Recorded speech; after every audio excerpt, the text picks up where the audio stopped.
Yang saya hormati Ibu Jati selaku Kepala SMP Negeri 1 Selawi yang pada hari ini diwakili oleh Bapak Dari Bendur selaku Bapak Kedua, Bapak Ibu Guru peserta disertasi yang saya hormati. Assalamualaikum warahmatullahi wabarakatuh. Pertama-tama marilah kita panjatkan puji syukur kehadirat Allah Subhanahu wa taala yang telah melimpahkan karunia-Nya kepada kita semua sehingga kita dapat berkumpul pada hari ini pada acara diseminasi budaya positif. Salawat serta salam kita curahkan kepada junjungan kita Nabi besar Nabi Muhammad Sallallahu Alaihi Wasallam dan kita nantikan syafaatnya di yaumil akhir nanti. Sebelumnya saya mengucapkan terima kasih atas kehadiran Bapak Ibu sekalian. Terima kasih sudah undangan kami untuk menjadi peserta diseminasi budaya positif bersama saya Ibu Sri Aini, calon guru penggerak angkatan 11 Kabupaten Tegal. Terima kasih sekali lagi untuk menyingkat waktu. Untuk mengawali pertemuan kita pada pagi hari ini, marilah kita buka acara ini bersama-sama dengan membaca Bismillah. Bismillahirrahmanirrahim. Acara selanjutnya yaitu sambutan dari Kepala Sekolah SMP Negeri 1 Selawi yang pada hari ini akan diwakili oleh Bapak Dari Bendur selaku Wakil Ketua SMP 1 Selawi. Untuk bukan dan kami silakan.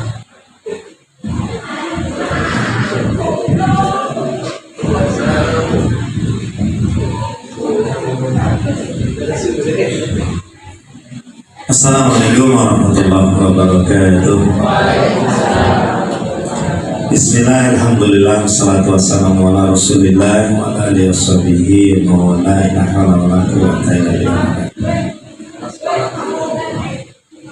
Yang terhormat Bapak Ibu Guru SMP 1 Selawi peserta diseminasi budaya positif, dan secara khusus yang saya hormati Ibu Yuli Sri Aini selaku CGP Angkatan 11.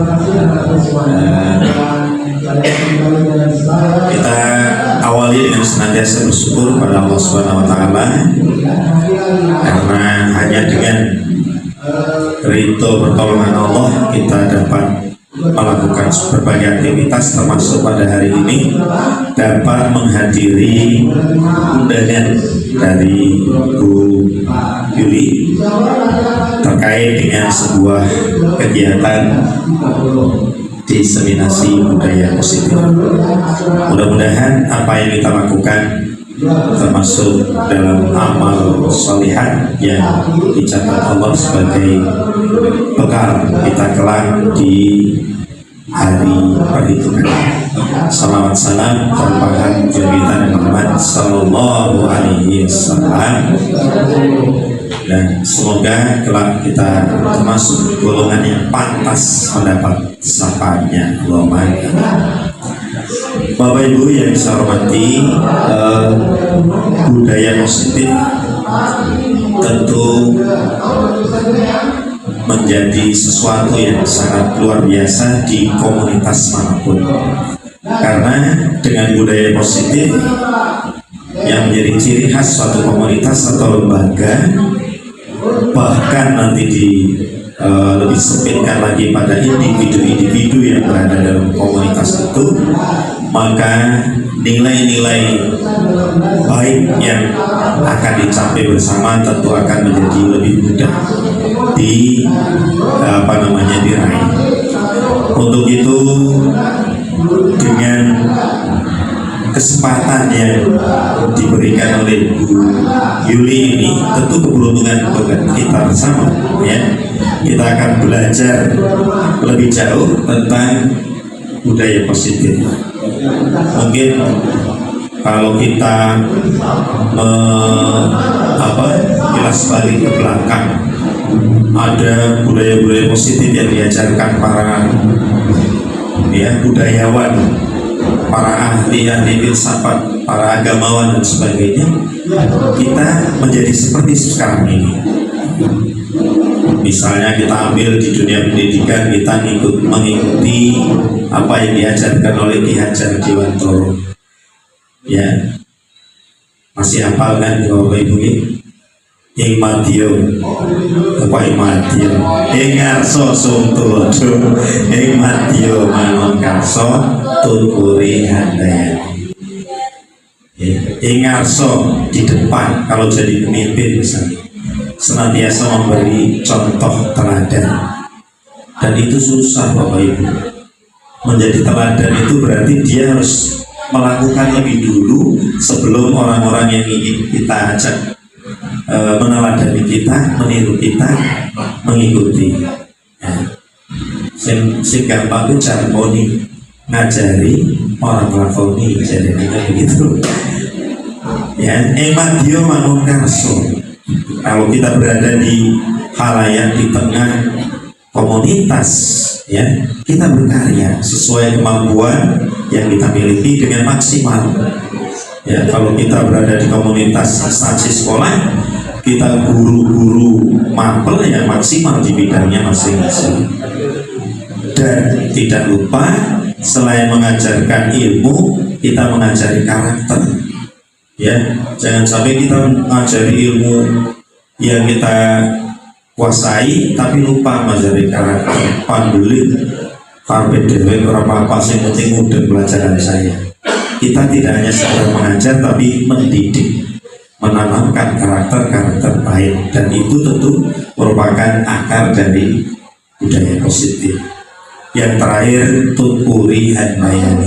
Kalau berada di belakang, kita menjadi memberi tenaga, memberi dorongan, memberi support, bukan sebaliknya. Apa? Nengguri, kursui, misalnya. Ya, sehingga itulah salah satu contoh budaya baik yang mungkin bisa kita ambil dari satu orang filsuf saja, dari budayawan saja. Kita pasti dapat melakukan atau memperoleh hal-hal yang lebih luas lagi dalam hal kebaikan. Selamat menyampaikan inspirasinya Ibu Yuli, ya, atas nama kepala sekolah. Acara ini saya nyatakan dibuka dengan ucapan Bismillahirrahmanirrahim. Saya akhiri, mohon maaf. Assalamualaikum warahmatullahi wabarakatuh.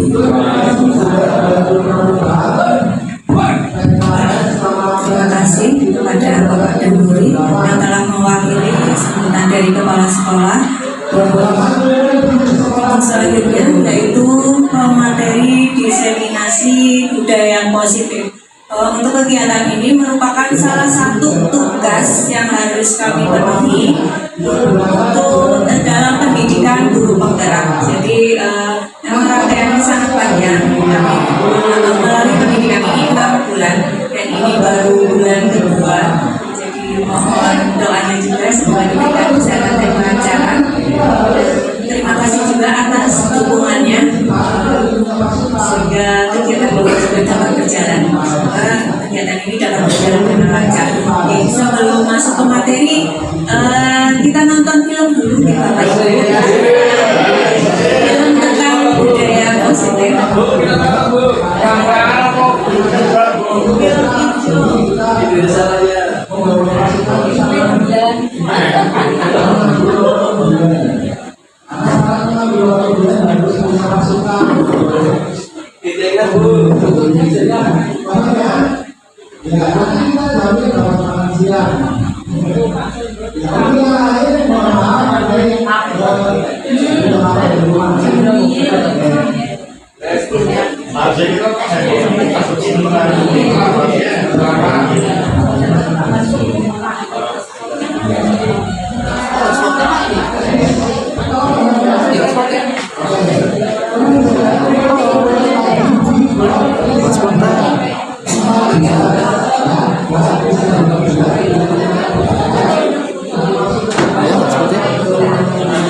Iya.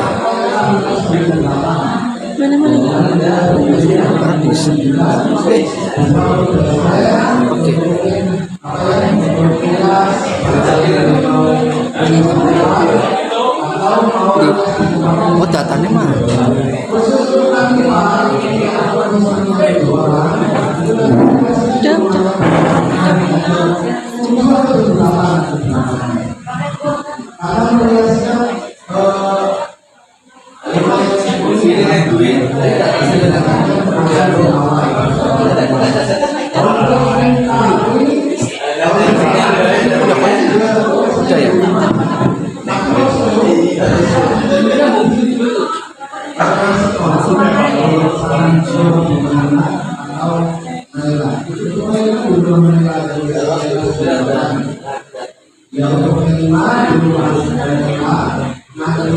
ya.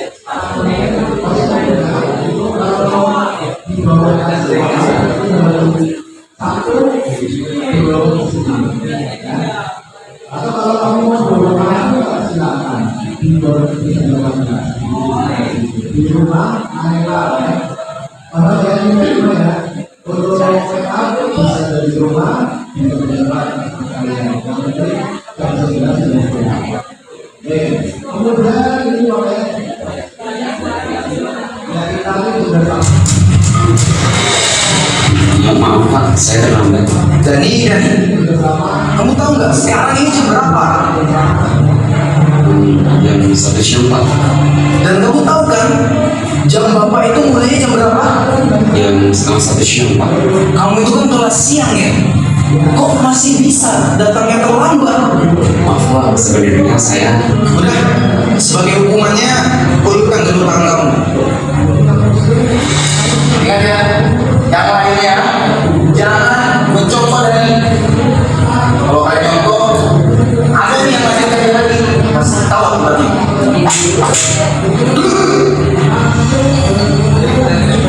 Oke, anak-anak sekalian, buka halaman 120. Silakan kalian baca dulu itu bab 2. Bila ada yang ingin ditanyakan, langsung tanyakan kepada Bapak.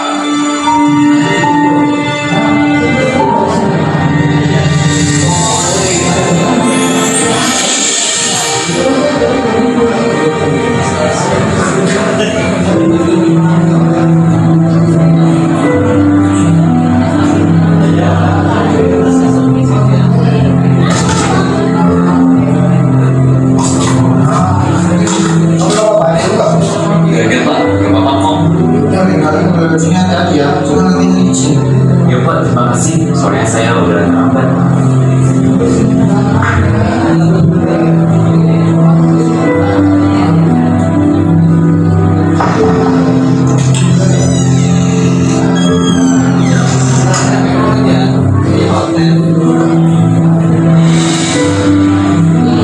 Maaf Pak, saya terlambat.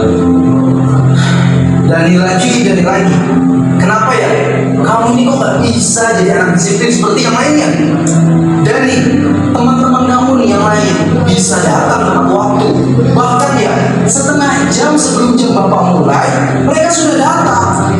Maaf Pak, sebenarnya tadi. Udah, Dani, diam. Bapak gak mau dengar apapun alasan kamu. Kamu tahu kan? Harus apa? Sini, kedua tangan kamu. Dani, dengar ya.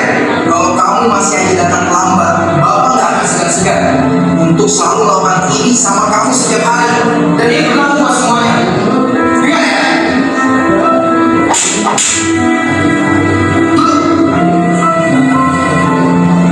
Ya sudah, yang lain perhatikan kembali. Kita lanjutkan pelajaran yang sebelumnya.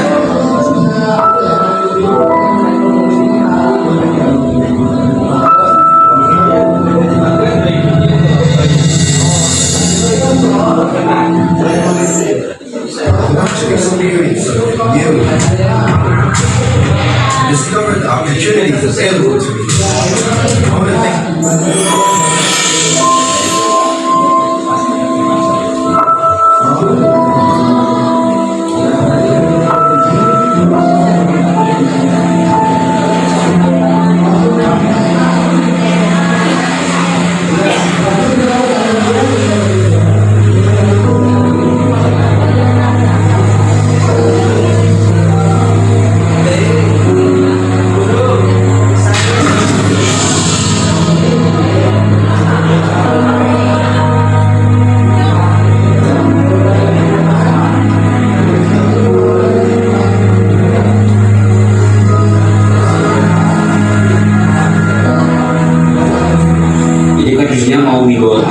biar saya bantu. Udah, nggak usah deh, Bapak bisa kok sendiri. Tapi Pak, Bapak kan habis jatuh. Nggak apa-apa, Bapak masih kuat kok. Tadi lagi sial aja ke PSN. Benar, nggak apa-apa. Iya, nggak apa-apa. Kamu masuk kelas aja sana. Sudah jam segini loh. Ya udah deh Pak, saya permisi dulu.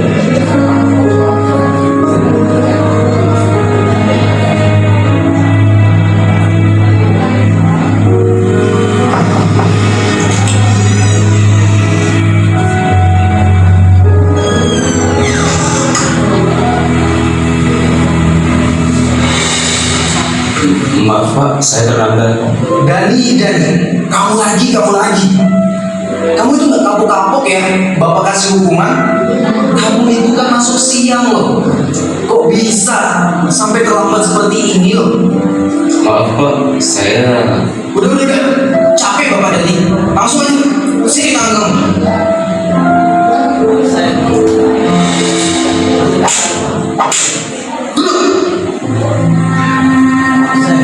Ingat ya anak-anak, Bapak mau kalian semua tuh harus disiplin.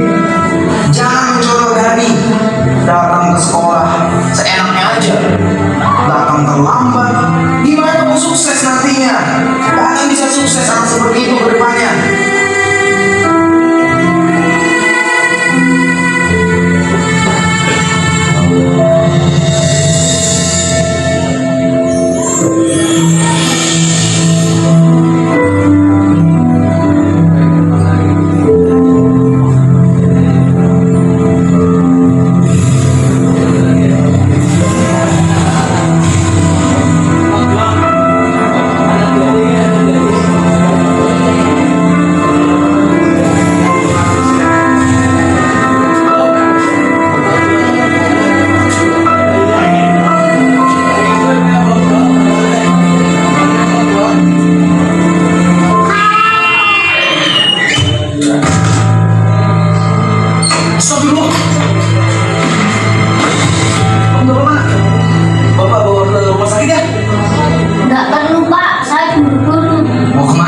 Biar Bapak anterin.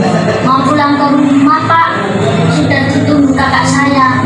Kalau saya terlambat pulang, kakak saya bisa terlambat sekolah. Pak, terlambat sekolah? Saya pulang dulu Pak. Assalamualaikum. Ya udah, Bapak temenin kamu pulang ya. Ayo.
Iya gak apa-apa deh, cepet sepatunya.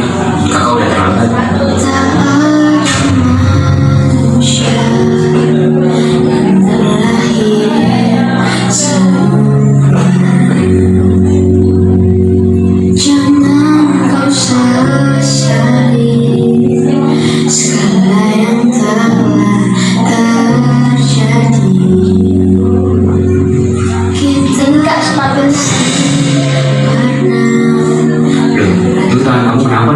Ini tadi habis jatuh Kak. Ya Allah, nanti diobati. Ya Kak, ini nanti Armopet ini. Kakak berangkat dulu ya. Ya Kak, hati-hati. Assalamualaikum. Ini yang efektif, jadi kamu mati, ya, step baca.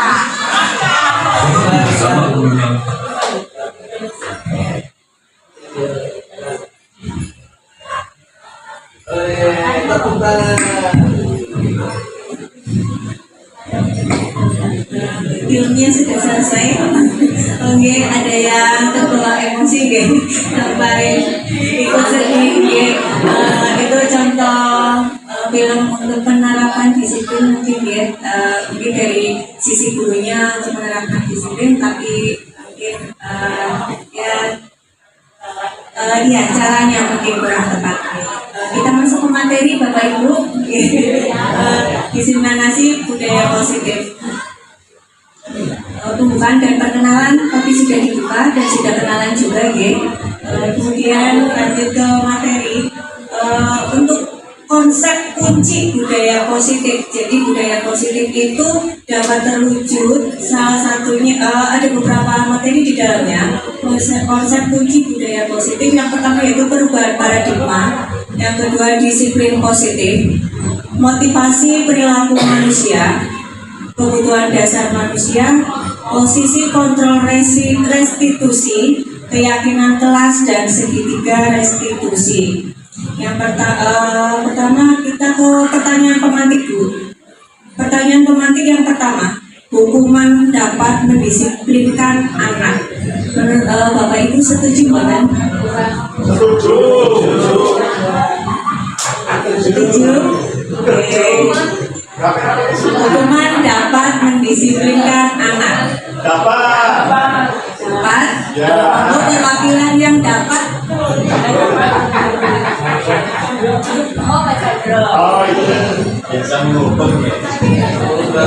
Terima kasih. Ya, ya jelas kalau menghukum ya dapat mendisiplinkan. Yang tidak boleh kan hukumannya. Kalau pertanyaannya menghukum dapat mendisiplinkan anak, dapat, ya. Tapi kalau sekolah ramah anak, apalagi pendidikan berdiferensiasi sesuai dengan kebutuhan anak, yaitu kurang tepat. Begitu Bu Guru, matur nuwun. Luar biasa. Tenun Pak Chandra. Kalau ada yang berpendapat tidak setuju, nomor setuju semua gitu? Oh, setuju semua.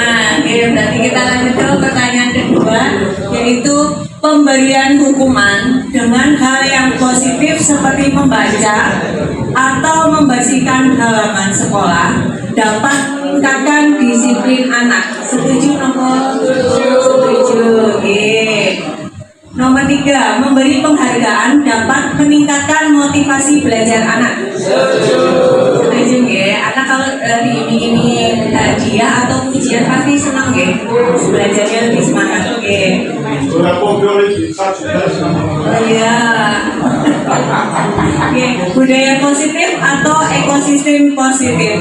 Kita ambil contoh perbandingan dengan hidup tumbuh-tumbuhan seorang petani. Dalam hakikatnya sama kewajibannya dengan seorang pendidik yang menanam padi misalnya, hanya dapat menuntun tumbuhnya padi. Ia dapat memperbaiki kondisi tanah, memelihara tanaman padi, memberi pupuk dan air, membasmi ulat-ulat atau jamur-jamur yang mengganggu hidup tanaman padi dan lain sebagainya.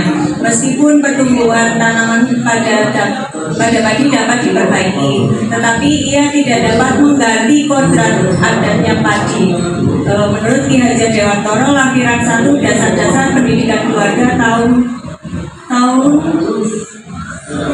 nomor 1, 2, 3, dan 4. Jadi pendidikan menurut Ki Hajar Dewantoro itu, pendidik itu diumpamakan seperti petani.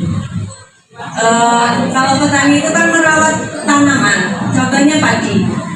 Pendidik juga menuntun muridnya, bukan menuntun, tapi menuntun. Tapi tetap sesuai dengan kodratnya. Anak punya bakat apa, yaitu dituntun sampai dia mendapatkan pembelajaran yang maksimal sesuai dengan kodrat alam dan kodrat zamannya. Selayaknya petani kalau bibit padinya seperti itu, ya akan tetap menjadi padi, tidak akan menjadi jagung, tetap menjadi padi, hanya dapat merawat. Misalnya padi itu ditanam, ada rumput yang tumbuh di sekelilingnya, petani pasti akan mencabuti rumput yang liar itu, kemudian memberi pupuk pada tanaman padi itu biar hasilnya maksimal. Jadi itu pendidik diumpamakan seperti petani yang diajar Dewantoro ini. Perubahan paradigma, kegiatan kepalan tangan. Ada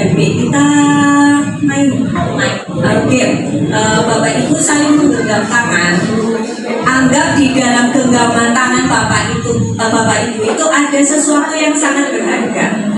Kemudian saling bergantian untuk membuka kepalan tangan temannya.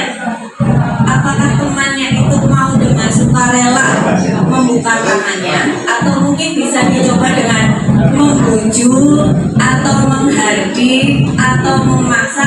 Tuh, apakah ya dikit-dikit ya coba bisa dipraktekkan. Nanti coba dengan tolong tangannya dibuka, apakah sesuatu yang sangat berharga itu akan dilepas dengan begitu saja?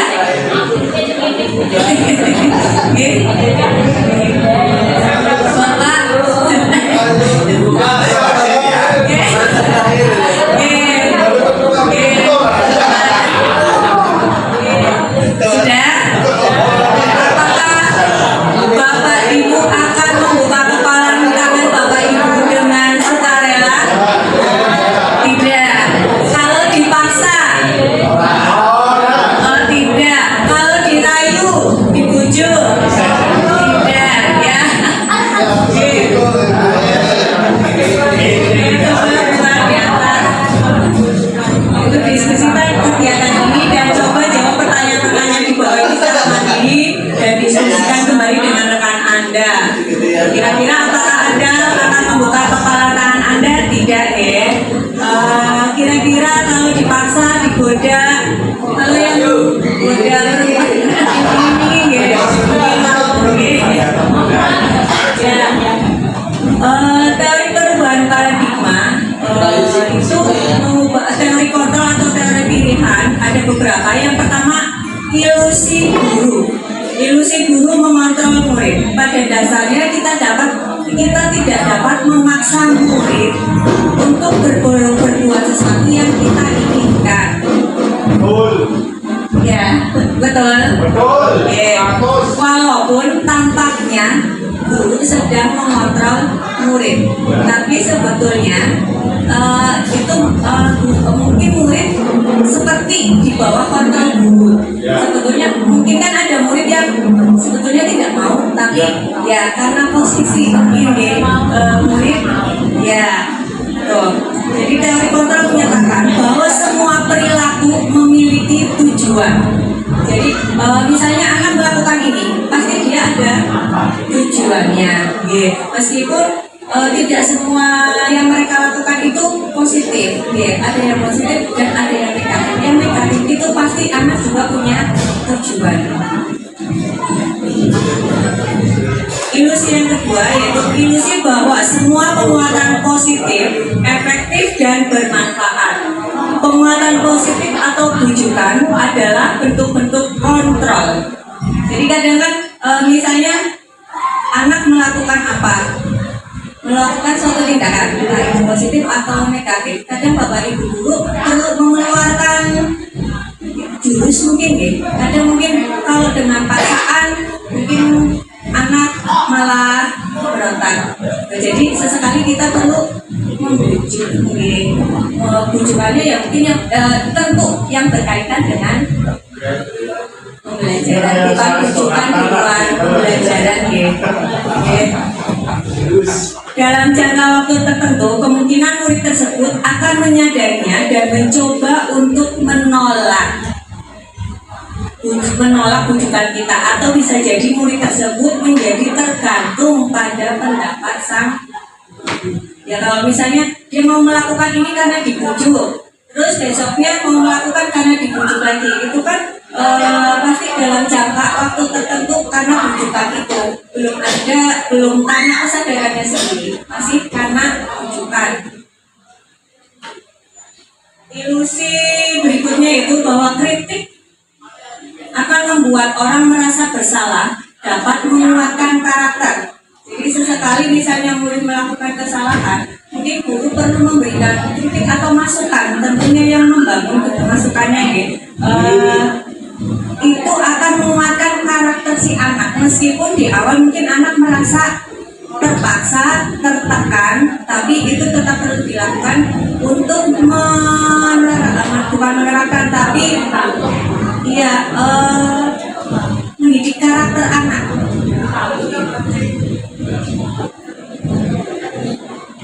Kadangkala sulit bagi guru untuk mengidentifikasi bahwa mereka melakukan perilaku ini karena seringkali guru cukup menggunakan suara halus untuk menyampaikan pesan negatif. Jadi mungkin kan ada tipe guru yang saat menegur suaranya keras, ada yang menegur suaranya halus pelan, tapi bagi anak itu masuk ke hati.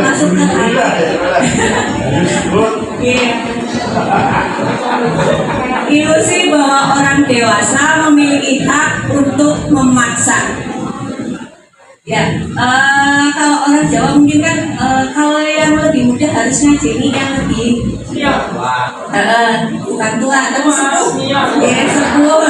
Ya, jadi akhirnya kan yang dewasa merasa lebih dewasa berhak untuk memaksa yang lebih muda. Itu ilusinya.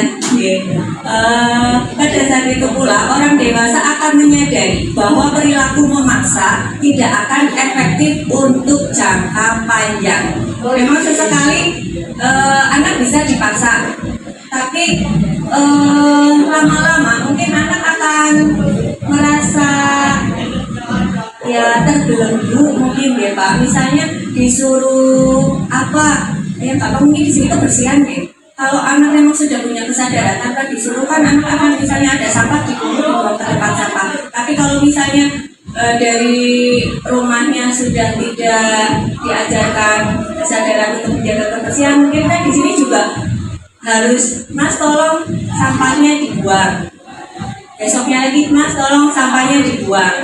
Akhirnya kadang kan anak tuh sama kalau lihat Bu itu atau Pak ini nanti suruh buang sampah, akhirnya karena merasa terpaksa bisa jadi menghindar itu. Jadi kepaksaan itu tidak bertahan lama, tidak untuk jangka panjang, karena itu masih bersifat eksternal ya dari orang lain, bukan dari kesadaran anak itu sendiri.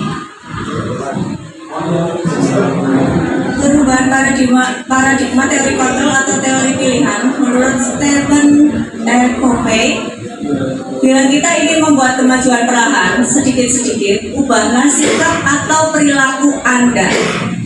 Namun bila kita ingin memperbaiki cara-cara utama kita, maka kita perlu mengubah kerangka acuan kita. Ubahlah bagaimana Anda melihat dunia, bagaimana Anda berpikir tentang manusia. Ubahlah paradigma Anda, skema pemahaman dan penjelasan aspek-aspek tertentu tentang realitas. Jadi kalau kita ingin membuat kemajuan, misalnya saja tentang budaya positif atau disiplin positif, itu bisa kita mulai dari diri kita sendiri. Bagaimana kita mau mendisiplinkan murid kita kalau kita saja belum disiplin? Pasti anak akan tidak tadi yang seperti disampaikan oleh Pak Danuri, ingaso sung tulodo, di depan memberikan contoh. Murid namanya anak pasti mencontoh orang yang lebih dewasa. Di rumah anak-anak pasti mencontoh kebiasaan orang tuanya. Meskipun orang tuanya tidak mengajarkan harus buang tempat sampah, minum sambil duduk, tapi kalau orang tuanya menerapkan kebiasaan-kebiasaan baik itu, anak akan melihat kemudian mencontoh. Sama di sekolah juga, kalau kita misalnya berangkat lebih awal sebelum bel masuk, mungkin siswa yang terlambat pasti kan malu sendiri, mungkin awal-awal malu sendiri, atau mungkin ada yang tidak malu tapi ya perlu kita tegur. Kalau kita negur, kitanya tidak terlambat, kan kita posisinya apa ya, istilahnya kita menegur karena kita benar ya. Tapi kalau misalnya kita telat, menegur siswa yang telat juga, ya siswa sekarang kan kritis-kritis, jadi nanti bisa membalikkan. Gurunya saja telat, Pak gurunya saja telat, kan maka ngapunten nggih. Ini mengubah paradigma stimulus respon jadi teori kontrol. Siapa sesungguhnya yang memiliki kontrol pada stimulus respon? Kita mencoba mengubah seseorang agar sependapat dengan kita. Teori kontrolnya, kita berusaha memahami pandangan orang lain tentang dunia. Jadi begini Bapak Ibu, kita tidak bisa memaksakan pendapat orang lain, tapi bagaimana kita saling menghargai pendapat orang lain. Jadi misalnya dalam forum diskusi ada A, B, C, D. A pengennya pendapatnya saja yang didengarkan, padahal satu kelompok kan anggotanya lebih dari satu. Kalau misalnya masing-masing pengen pendapatnya yang dipakai, pasti kesepakatan tidak akan tidak ada kesepakatan tapi bagaimana kita menghargai pendapat anggota kelompok. Kemudian stimulus respon, perilaku buruk dipandang satu kesalahan. Teori kontrolnya, semua perilaku memiliki tujuan. Dari contoh film yang tadi, mungkin kalau Pak gurunya menganggap perilaku Gani itu suatu kesalahan. Padahal kalau menurut teori kontrol, perilaku Gani itu memiliki tujuan. Tujuannya kan karena dia sepatunya Kemudian yang ketiga, orang lain bisa mengontrol saya. Teori kontrolnya, Anda tidak bisa mengontrol orang lain. Jadi kalau stimulusnya kan orang lain bisa mengontrol saya, padahal ya kita tidak bisa dikontrol orang lain, dan orang lain juga tidak bisa mengontrol kita. Yang bisa mengontrol diri kita ya diri kita sendiri. Contohnya tadi Bapak Ibu saling mengepalkan tangan. Kalau misalnya di tangan Bapak Ibu ada sesuatu yang berharga, kalau di menang dan kalah, menurut gurunya kan gurunya yang menang, benar. Dan Dani ada di posisi kalah, karena salah selalu terlambat. Itu kalau stimulus responnya. Tapi kalau menurut teori kontrol, menang-menang. Harusnya kan guru sebelum menghukum itu menanyakan dulu alasannya. Jadi nanti tidak ada pihak yang disalahkan atau tidak ada pihak yang kalah.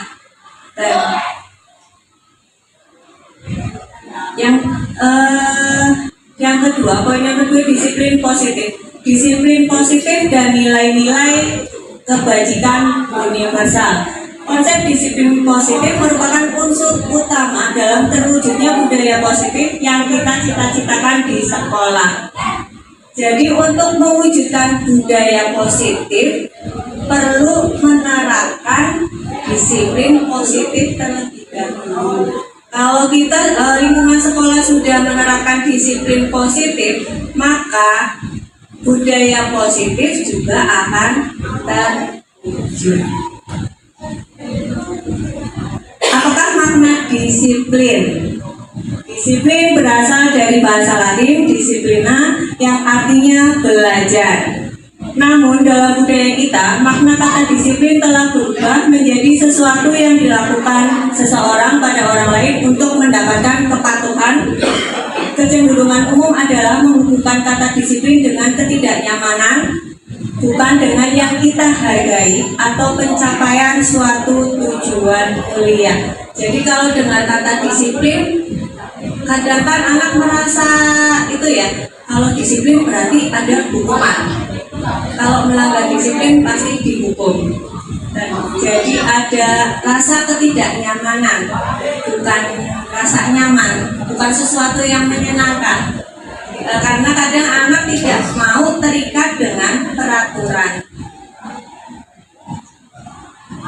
Disiplin positif dikutip dari website smp.kemdikbud.go.id.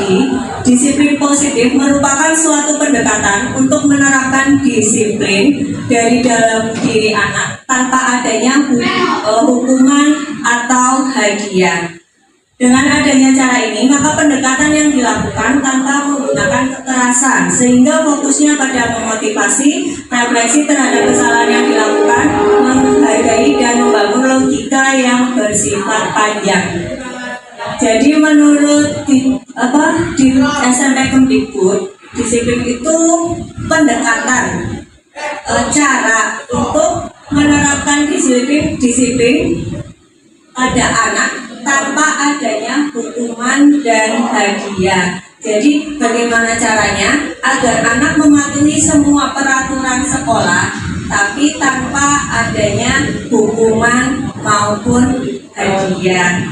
Jadi murni dari kesadaran anak itu sendiri. Dengan cara ini maka pendekatan yang dilakukan tanpa kekerasan. Kalau di film tadi kan hukumannya dengan kekerasan, gitu, dengan fisik. Si guru memukul telapak tangan siswanya dengan menggunakan penggaris, dan itu hukuman diberikan oleh guru tanpa berkomunikasi atau tanpa menanyakan alasan ataupun hukumannya apa. Jadi si guru tersebut langsung memutuskan hukumannya ini. Jadi dari pihak gurunya sendiri tanpa melibatkan murid.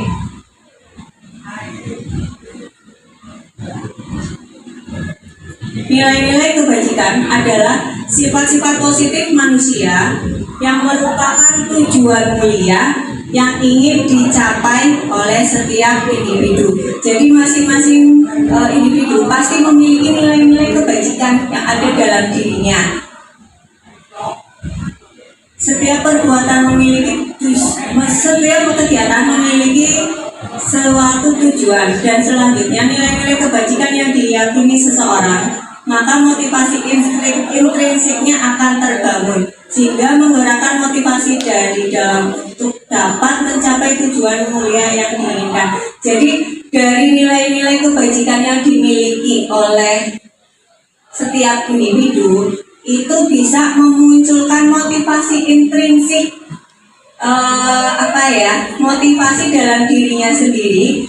Jadi bukan motivasi karena orang lain, tapi dari dalam dirinya sendiri. Kalau nilai kebajikan itu ada pada setiap individu dan menjadi motivasi intrinsik, itu kedisiplinan positif itu akan tercipta. Jadi maksudnya gini Bapak Ibu, kalau misalnya anak sudah punya kesadaran sendiri, misalnya saya jangan sampai terlambat, berarti kan alasannya dari dirinya sendiri, bukan karena nanti kalau saya terlambat saya akan dihukum, nanti saya terlambat saya akan disuruh ini, nanti kalau saya terlambat saya akan disuruh ini. Kalau motivasinya dari orang lain, berarti kan bukan karena kesadarannya. Jadi kalau misalnya kalau nggak ada bapak itu, berarti saya bisa datang terlambat. Berarti nanti kalau nggak ada hukuman itu saya mau datang terlambat. Itu karena motivasinya masih dari luar, bukan dari dirinya sendiri. Jadi belum memaksimalkan nilai kebajikan yang ada pada dirinya. Kemudian teori motivasi perilaku manusia. Setiap orang memiliki motivasi dalam melakukan suatu tindakan. Motivasi yang pertama yaitu untuk menghindari ketidaknyamanan atau hukuman. Kalau yang terlambat hadir, nanti ada surat peringatan dari kepala sekolah. Maka untuk menghindari ketidaknyamanan, untuk menghindari surat peringatan dari kepala sekolah, kesenangan adalah kebutuhan untuk mencari kesenangan, bermain dan tertawa. Karena dunia anak masih dunia bermain ya. Meskipun kalau usia SMP itu sudah masuk ke remaja, tapi mereka masih membutuhkan, masih sangat mencintai dengan dunia bermain ya.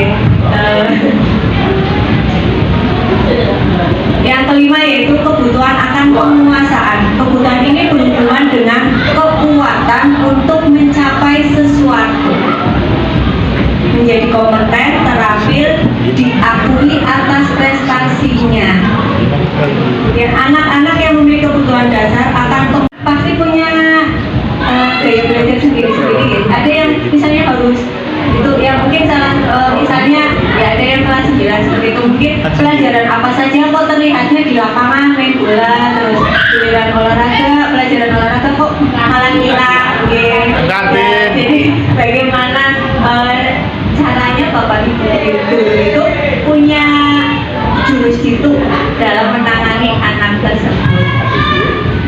Ketidaknyamanan atau menghindari hukuman. Yang kedua tadi karena imbalan.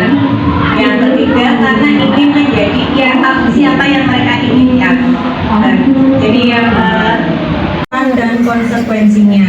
Yang kelima yaitu sebagai manajer. Posisi terakhir yaitu manajer adalah posisi mentor, di mana guru berbuat sesuatu bersama dengan murid, mempersilahkan murid untuk mempertanggungjawabkan atas perilaku yang dilakukannya sendiri, dan murid itu mencari solusinya sendiri. Kalau hukuman tadi yang contoh video tadi kan hukuman berasal dari guru tanpa mengajak anak untuk berdiskusi mencari solusinya. Jadi hukumannya diberikan sepihak, langsung ditentukan oleh guru, kemudian tanpa kesepakatan juga. Ini 5 posisi kontrol. Itu ada penghukum, membuat orang merasa bersalah, teman, pemantau, dan manajer. Itu ada kan. Sekarang kita mencoba bersama-sama. Ada beberapa pernyataan. Kemudian dari kalimat-kalimat itu, kira-kira posisi yang diambil oleh Bapak Ibu guru itu sebagai posisi kontrol sebagai apa? Ini.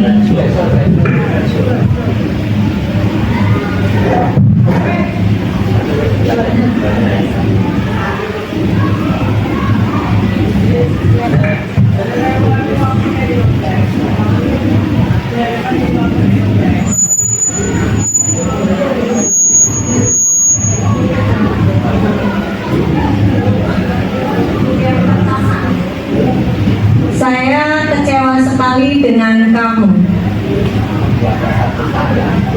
Membuat merasa bersalah. Karena pasti saya kecewa. Itu akan diucapkan dengan volume yang selanjutnya. Yang kedua, kamu tidak pernah benar melakukannya. Kamu hukum. Kemudian, ayolah lakukan demi ibu atau bapak. Kalau bu, ayolah lakukan demi ibu atau bapak. Teman.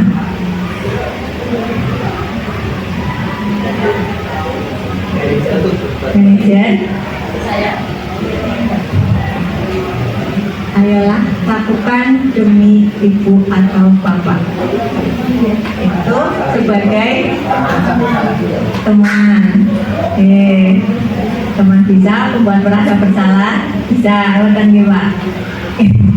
Oke, lanjut dulu ke apakah kamu mau mendapatkan stiker bintang hari ini?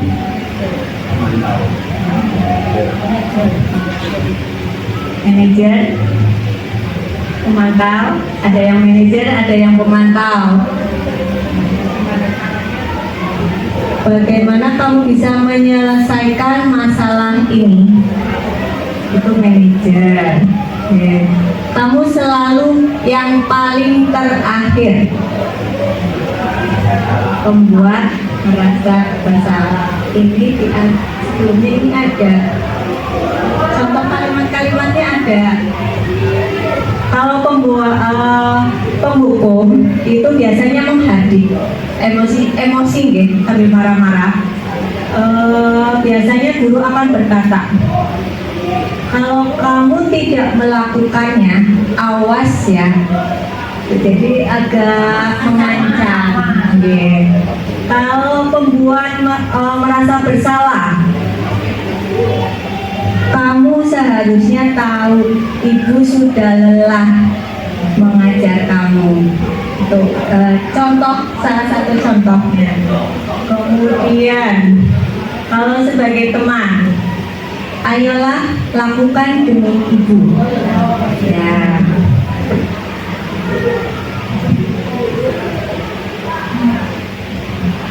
Kemudian kalau pemantau, sebagai pemantau biasanya mengingatkan apa peraturannya, ya, apa keyakinan kelas yang sudah kita buat, itu sebagai pemantau. Kemudian sebagai manajer, apa yang kamu yakini Maksudnya nilai-nilai apa yang kamu yakini, kemudian solusinya apa yang akan kamu lakukan atas kesalahan yang kamu perbuat. Itu sebagai manajer. Jadi mencari solusi, menawarkan dulu solusinya. Anak punya solusi apa? Oke. Nah, ini ada lingkaran, bukan untuk hipnotis. Jadi ini yang paling luas lagi, misalnya di lingkungan sekolah. Jadi dengan diawali dari peraturan kelas, kemudian diubah menjadi keyakinan kelas yang disepakati oleh semua anggota kelas. Itu kalau diterapkan secara rutin, kontinu, itu akan menciptakan budaya positif di dalam lingkungan sekolah. Poin yang keenam yaitu keyakinan kelas, hukuman, dan penghargaan. Mengapa keyakinan kelas, bukan peraturan kelas saja? Ini ada dicontohkan. Mengapa ada peraturan harus menggunakan helm dalam mengendarai kendaraan roda 2? Padahal peraturan itu kan sebetulnya ditujukan untuk keselamatan masing-masing, keselamatan pengguna sepeda motor. Tapi nyatanya kan masih banyak juga yang melanggar, dan itu sudah berbentuk peraturan. Jadi kalau peraturan itu tidak melalui kesepakatan sudah ditentukan dan setiap orang istilahnya harus mematuhi. Kalau yang melanggar biasanya dikenakannya hukuman.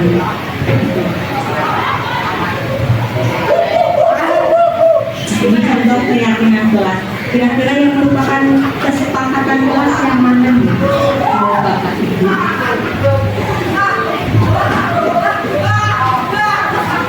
Kalimatnya yang sebelah, yang sebelah kiri kan, atau yang kanan? Kiri. Ya. Kalimatnya kalimat positif dalam kesepakatan kelas. Contoh kesepakatan kelas. Keyakinan kelas, setiap tindakan atau perilaku yang dilakukan di dalam kelas dapat menentukan terciptanya sebuah lingkungan yang positif. Perilaku warga kelas tersebut menjadi sebuah kebiasaan yang akhirnya membentuk sebuah budaya positif. Meskipun itu lingkupnya masih di dalam kelas, tapi kalau setiap kelas sudah menerapkan lingkungan positif, ya akhirnya kan satu sekolah itu akan terwujud budaya positif. Jadi dalam mewujudkan budaya positif itu dibutuhkan kolaborasi peran semua warga sekolah, baik siswa, guru, staf, ya dari orang tua juga mungkin ya kita perlu partisipasi dari wali murid. Mengapa keyakinan kelas? Mengapa tidak peraturan kelas saja? Suatu keyakinan akan lebih memotivasi seseorang dari dalam atau memotivasi secara intrinsik. Seseorang akan lebih tergerak dan bersemangat untuk menjalankan keyakinannya daripada hanya sekedar mengikuti serangkaian peraturan yang mengatur mereka harus berlaku begini atau begitu, yang membuat ketidaknyamanan dan keterpaksaan. Seperti contohnya tadi, peraturan sudah dibuat, jadi kan memaksa, mau tidak mau harus mematuhi. Kalau keyakinan kelas itu melalui kesepakatan, jadi misalnya di dalam kelas masing-masing siswa itu diminta keyakinan kamu apa sih, apa yang kamu inginkan di dalam kelas ini. Nah, masing-masing itu mungkin mengumpulkan, kemudian dari banyaknya keyakinan kelas yang anak buatannya kan bisa kita pilih yang kira-kira disepakati oleh satu kelas itu apa. Berarti kan melalui diskusi, tidak serta-merta ditentukan oleh wali kelas saja. Ini harus ini tidak. Tapi kalau itu kan peraturan yang tadi bersifatnya memaksa. Kalau keyakinan kelas itu berarti dari apa yang diyakini oleh masing-masing siswa. Pembuatan keyakinan kelas. Keyakinan kelas hendaklah bersifat lebih abstrak. Keyakinan kelas universal. Pernyataan keyakinan kelas senantiasa dibuat dalam bentuk positif. Keyakinan kelas hendaknya tidak terlalu banyak sehingga mudah diingat dan dipahami oleh semua warga kelas. Keyakinan kelas sebaiknya sesuatu yang dapat diterapkan di lingkungan sesuai dengan kondisinya. Semua warga kelas hendaknya ikut berkontribusi dalam pembuatan keyakinan kelas lewat kegiatan curah pendapat atau diskusi tadi. Bersedia meninjau kembali keyakinan kelas dari waktu ke waktu. Jadi kalau keyakinan kelas misalnya 1 bulan ini kita terapkan, ternyata kok ada sesuatu yang misalnya ada anak melakukan tindakan yang belum masuk ke poin keyakinan kelas, berarti kan bisa ditinjau kembali, bisa berubah atau mungkin ditambahkan atau mungkin kalimatnya kurang pas, bisa disempurnakan. Jadi bukan berarti keyakinan kelas ini sudah jadi ya udah itu berarti berlaku seterusnya. Nah tidak, itu mengikuti tindakan anak.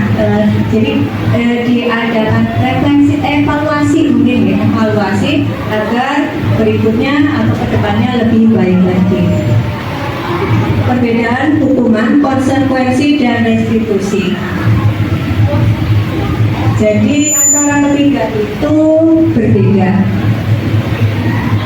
Setiap guru atau pengajar perlu memahami ketiganya. Jadi mana yang merupakan hukuman, mana yang merupakan konsekuensi, dan mana yang merupakan restitusi. Hukuman dapat digunakan dengan hati-hati untuk menegakkan aturan. Konsekuensi logis dapat membantu siswa belajar dari tindakan mereka, dan restitusi dapat memperkuat nilai tanggung jawab dan pemulihan. Beberapa perbedaan dari ketiganya. Hukuman dalam pendidikan adalah tindakan yang diambil oleh guru atau pihak sekolah sebagai respon terhadap perilaku siswa yang melanggar aturan atau norma yang berlaku. Tujuan utama hukuman adalah untuk menghentikan perilaku siswa yang tidak diinginkan melalui tindakan yang mungkin tidak menyenangkan bagi siswa. Hukuman cenderung bersifat retributif, menekankan pada penegakan aturan dan memberikan efek jerah. Jadi kalau hukuman tadi berarti kan dari aturan ya. Kalau yang melanggar aturan nanti akan dihukum. Jadi kalau hukuman itu peraturan sudah ditetapkan, hukuman juga sudah ditetapkan satu pihak. Misalnya peraturan sekolah, ya hukuman sudah ditetapkan oleh sekolah. Sedangkan kalau konsekuensi, hasil atau akibat alami dari perilaku siswa yang dapat terjadi tanpa campur tangan guru. Kalau konsekuensi itu di dalam keyakinan atau kesepakatan kelas. Misalnya saat membuat kesepakatan atau keyakinan kelas, kita buat juga konsekuensinya. Jadi melalui kesepakatan juga dengan siswa. Kalau misalnya datang tepat waktu atau datang sebelum bel masuk. Nah kalau misalnya ada ya kan harus dengan kalimat yang positif ya. Nah nanti konsekuensinya apa? Ditawarkan juga ke anak-anak. Nanti kalau melanggar keyakinan kelas yang sudah disepakati, nanti ada konsekuensinya. Jadi itu juga berdasarkan kesepakatan yang dibuat dengan siswa, bukan dari setiap guru atau sekolah saja. Restitusi dalam pendidikan adalah upaya untuk memperbaiki kerusakan atau kerugian yang telah disebabkan oleh perilaku siswa. Restitusi berfokus pada pemulihan dan tanggung jawab, serta mendorong siswa untuk membuat amends atau memperbaiki situasi. Jadi restitusi itu apa ya?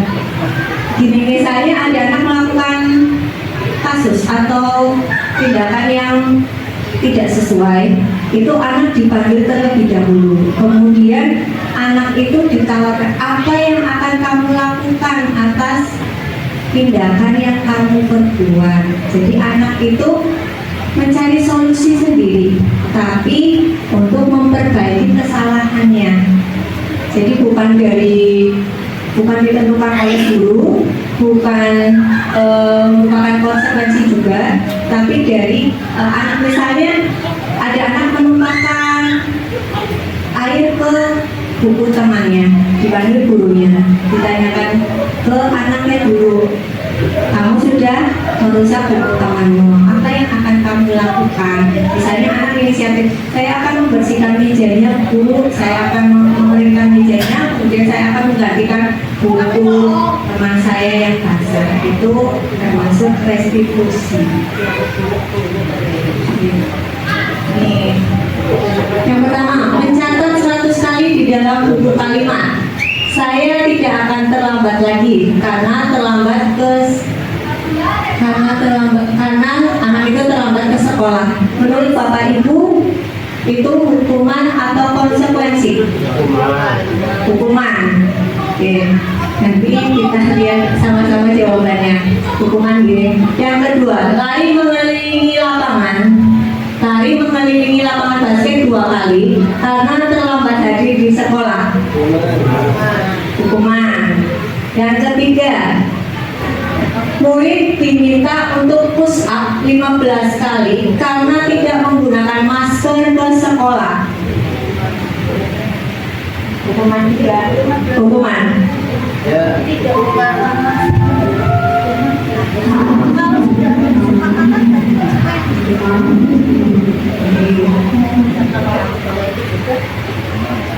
Yang ketiga, konsekuensi.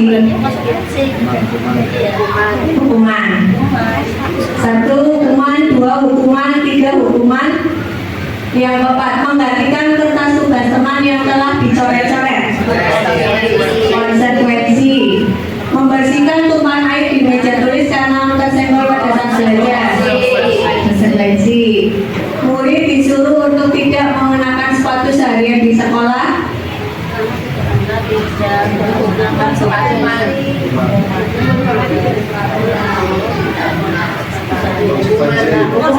Hukuman.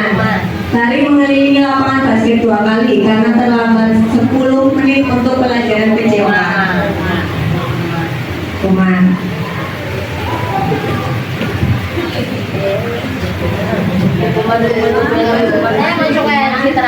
Begini benar semua. Kesalahannya cuma satu. Salah semua. Ya, perbedaan hukuman dan konsekuensi ini bisa dibaca. Hukuman sesuatu yang menyakitkan, sedangkan konsekuensi sesuatu harus terjadi. Hukuman membuat anak sakit. Misalnya tadi dihukum pakai penggaris, anak itu pasti akan merasa sakit. Kalau konsekuensi membuat anak merasa tidak nyaman, tapi dalam jangka pendek saja. Hukuman anak membenci kedisiplinan. Ada anak yang tipenya kalau dipaksa harus begini malah semakin menjadi. Kalau konsekuensi anak menghargai disiplin karena berasal dari kesepakatan anak-anak itu sendiri. Hukuman bersifat memaksa, konsekuensi ada stimulus dan tanggapan. Hukuman mendorong anak menyakiti diri sendiri, sedangkan konsekuensi mendorong anak agar mudah menyesuaikan diri. Yang terakhir, hukuman itu menimbulkan rasa marah, rasa bersalah, merasa dipermalukan, merasa tidak dihargai. Kemudian kalau konsekuensi kehilangan hak, dibuat tidak nyaman, diasingkan untuk sementara waktu. Ini untuk merasa bersalah, dipermalukan. Kadang gini Bapak Ibu, tadi ada contoh anak terlambat hadir disuruh melepas sepatunya. Kan tidak semua anak bermental baja gitu. Kadang ada anak yang misalnya sepatunya disuruh dilepas, kemudian malu kalau keluar nggak pakai sepatu. Akhirnya kan dari rasa malu itu dia bisa timbul rasa benci sama dirinya lah, atau mungkin rasa marah. Jadi niat kita mau mendisiplinkan, tapi akhirnya malah anak jadi ya merasa dipermalukan dan merasa tidak dihargai, mungkin merasa benci juga. Yang ketujuh, segitiga restitusi. Restitusi merupakan sebuah cara menanamkan disiplin positif pada anak. Restitusi adalah proses menciptakan kondisi bagi murid untuk memperbaiki kesalahan mereka, sehingga sehingga mereka bisa kembali kepada kelompok mereka. Itu menurut dosen. Restitusi juga adalah proses kolaboratif yang mengajarkan murid untuk mencari solusi untuk masalah yang telah dilakukan dan membantu murid berpikir tentang orang seperti apa yang mereka inginkan dan bagaimana mereka harus memperlakukan orang lain. Ini ciri-ciri dari segitiga restitusi. Restitusi itu bukan untuk menebus kesalahan, namun untuk belajar dari kesalahan. Restitusi memperbaiki hubungan. Yang ketiga, restitusi merupakan tawaran, bukan paksaan. Contohnya, misalnya ada anak main lempar-lemparan makanan di kaki, kemudian tidak sengaja mengenai bapak ibu guru yang sedang lewat di situ. Anak itu hendaknya dipanggil, kemudian ditanyakan, ditawarkan apa solusi yang akan dia lakukan untuk memperbaiki kesalahan yang sudah dia lakukan itu. Jadi kalau dihukum kan misalnya sudah tahu mengenai guru, anak itu langsung apa terus apa atau apa. Kalau itu hukuman. Kalau restitusi, anaknya diambil kemudian ditawarkan terlebih dahulu. Anak itu mau memperbaiki kesalahannya dengan cara seperti apa. Denda 50.000 buat siapa Pak? Buat gurunya. Restitusi menuntut untuk melihat ke dalam diri. Restitusi mencari kebutuhan dasar yang mendasari tindakan.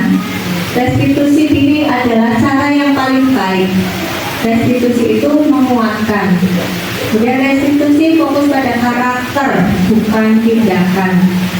Yang terakhir, restitusi mengembalikan murid yang merasa bersalah kembali kepada kelompoknya. Kadang-kadang kalau ada anak yang melakukan kesalahan kemudian merasa dihukum, terus dihukum oleh gurunya kan malu, terus merasa seperti terasingkan.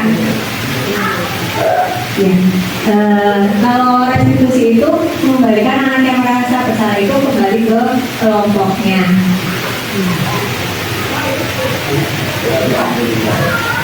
Ini segitiga restitusinya. Yang pertama yaitu menstabilkan identitas, yang kedua validasi tindakan yang salah, dan yang ketiga menanyakan keyakinan. Ini langkah-langkahnya. Yang pertama yaitu menstabilkan identitas. Kalimatnya contohnya tidak ada manusia yang sempurna. Ibu atau bapak juga pernah melakukan kesalahan. Itu tahapan menstabilkan identitas. Tahapan yang kedua yaitu validasi tindakan yang salah.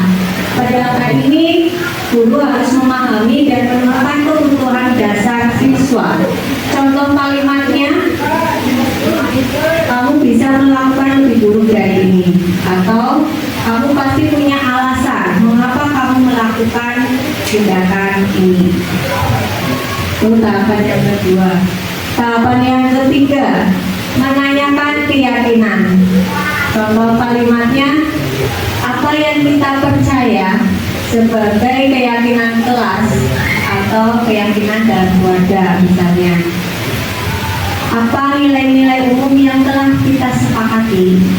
Itu pertanyaan yang bisa kita ungkapkan saat kita sedang menerapkan segitiga restitusi. Ya, materinya sudah selesai sampai segitiga restitusi. Ya, kita masuk ke refleksi. Pertanyaan pertama, bagaimana perasaan Bapak dan Ibu setelah mengikuti kegiatan ini?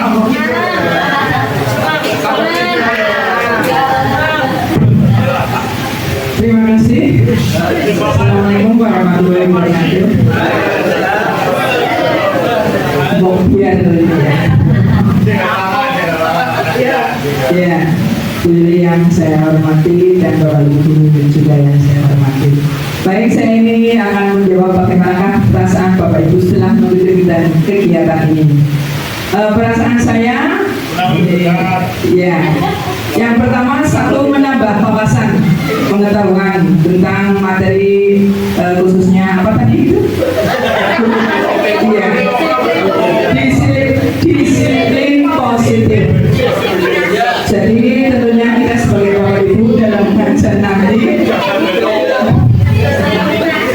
bisa mengerti apa sih itu hukuman yang benar atau sanksi kepada anak didik kita biar sanksi itu tidak menimbulkan suatu perasaan kecewa atau dendam atau marah, ya. Jadi otomatis kita sebagai bapak ibu bisa apa ya, tahu lah bagaimana cara memberi hukuman yang baik buat anak kita. Itu saja mungkin. Terima kasih. Assalamualaikum warahmatullahi wabarakatuh. Terima kasih Putri, luar biasa jawabannya. Question yang kedua, hal baru apa yang Bapak Ibu peroleh dari kegiatan ini? Monggo. Apa?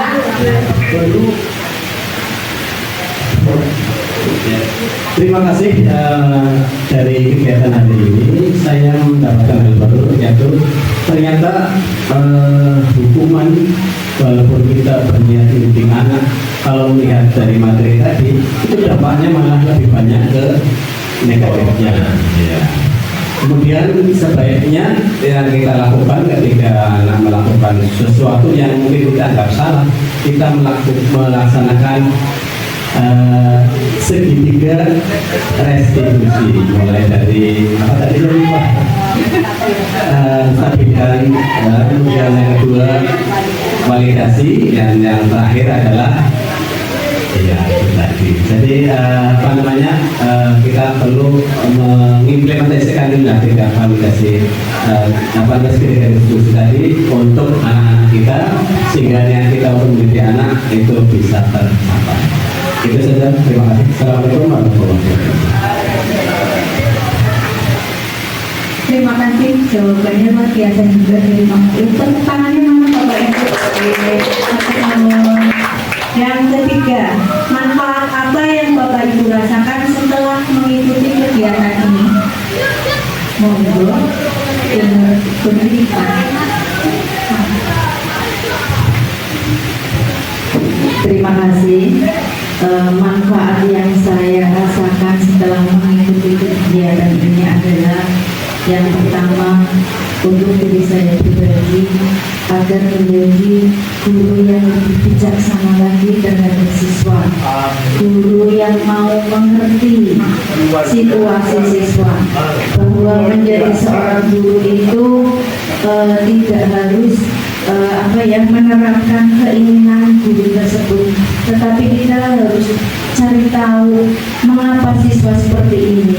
Kita harus cari tahu dulu apa penyebabnya, karena biasanya kasus seorang siswa atau kasus seorang anak biasanya di belakang ada apanya kayak gitu. Biasanya setelah ditelusuri, setelah home visit, itu ternyata ada sesuatunya dari anak tersebut atau dari keluarga. Untuk itu kesimpulannya, kita menjadi guru itu harus bijaksana dan mau mengerti keadaan siswa. Jadi jangan langsung memberikan hukuman kepada siswa, tapi kita untuk mencari tahu apa penyebab atau latar belakang dari permasalahan itu. Terima kasih.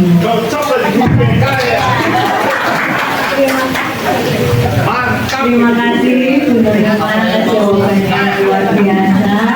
Sampai kita di penghujung acara, saya mengucapkan terima kasih. Saya bisa mengucapkan terima kasih yang sebesar-besarnya atas partisipasi Bapak Ibu sekalian. Semoga acara ini dapat bermanfaat dan kebaikan Bapak Ibu punya Allah yang bisa membalasnya. Sebelumnya saya juga mohon maaf atas segala kekurangan dalam menyajikan materi hari ini. Akhir kata, dengan doa ya. Oke, kita tutup acara ini dengan doa dulu. Kita sama-sama membaca hamdalah. Alhamdulillahirobbilalamin. Akhir kata, Assalamualaikum warahmatullahi wabarakatuh.